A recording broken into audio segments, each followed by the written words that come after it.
Faith is the realization of what is hoped for, and evidence of things not seen. In my line of work, I run into more than a few people who find themselves questioning, doubting, wondering if they have somehow lost their faith. Sometimes their anxieties are connected more with their children or grandchildren, as in, my children just don't seem interested in church or God. As much as we might wish there was a vaccine that prevents a loss of faith, or a pill that one might take to restore faith, that doesn't seem to be the way that faith works.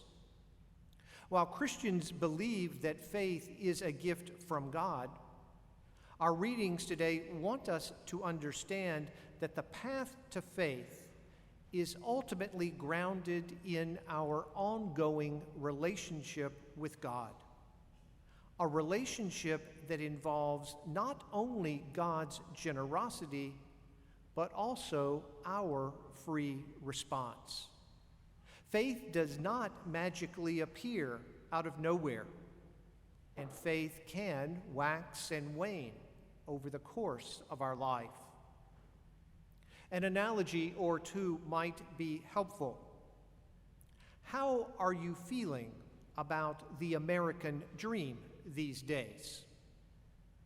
While our country was founded on lofty principles that in theory perhaps applied to all, it appears obvious that not everyone has participated equally in the American dream. Indeed, some benefited mightily, while others seem to be mired in an American nightmare. It stands to reason that one's faith in the American dream is contingent on whether our institutional structures are fulfilling one's deepest hopes. If there isn't sufficient evidence that the dream is available to all, that everyone can't have their faith realized, then we need to do something about it. At the risk of stirring up even more trouble, a second analogy. How much faith do you have in the institutional church these days? Before you consider reporting me, at least note that I have asked about the institutional church rather than the mystical body of the church.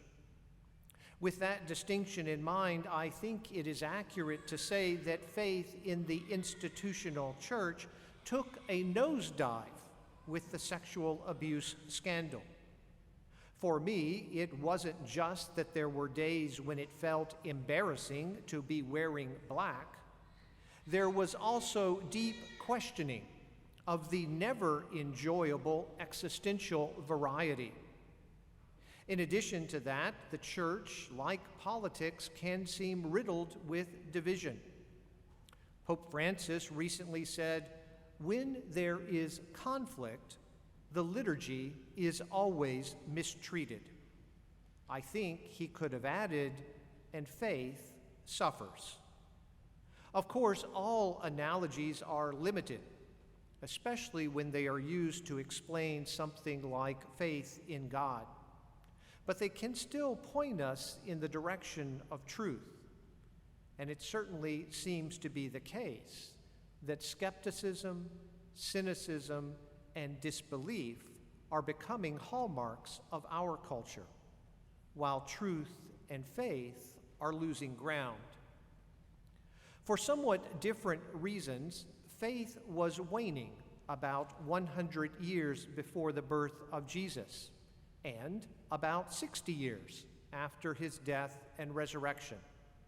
Our first two readings sought to address this waning faith, but they also speak to the challenges of today. Both the wisdom writer and the author of the letter to the Hebrews wanted the people to know that their faith in God did not come out of nowhere. Rather, it was based on the relationship the people had with God. Initially, that relationship hinged in large measure on what God did. Thus, in our reading from the Book of Wisdom, the people are reminded how God rescued them from captivity in Egypt.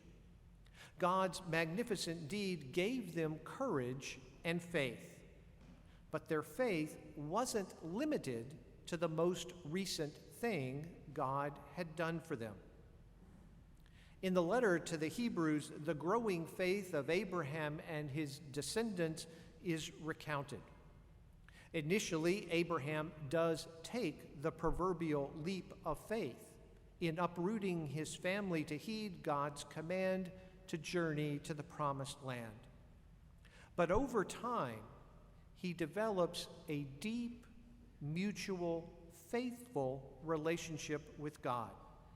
Because of that relationship, because of God's fidelity to him, not just his fidelity to God, he came to understand that God was with him, even when his prayers weren't answered the way he wanted. He understood that he and his descendants had been chosen and blessed by God.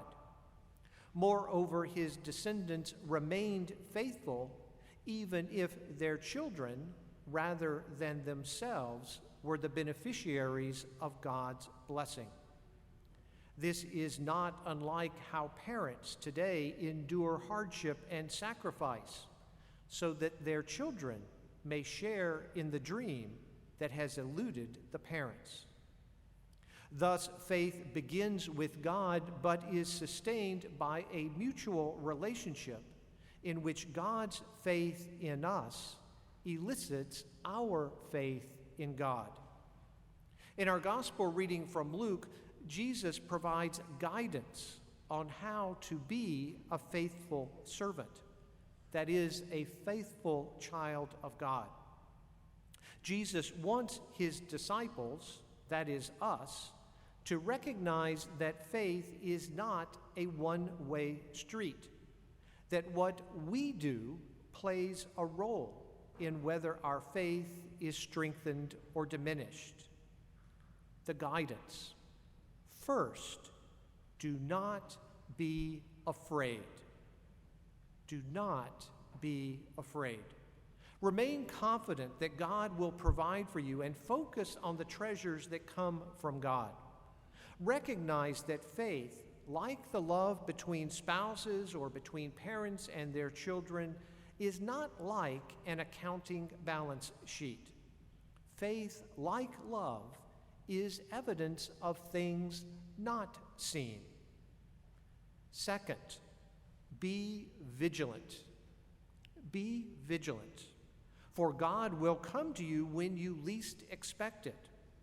And when Jesus comes, be prepared for a surprise.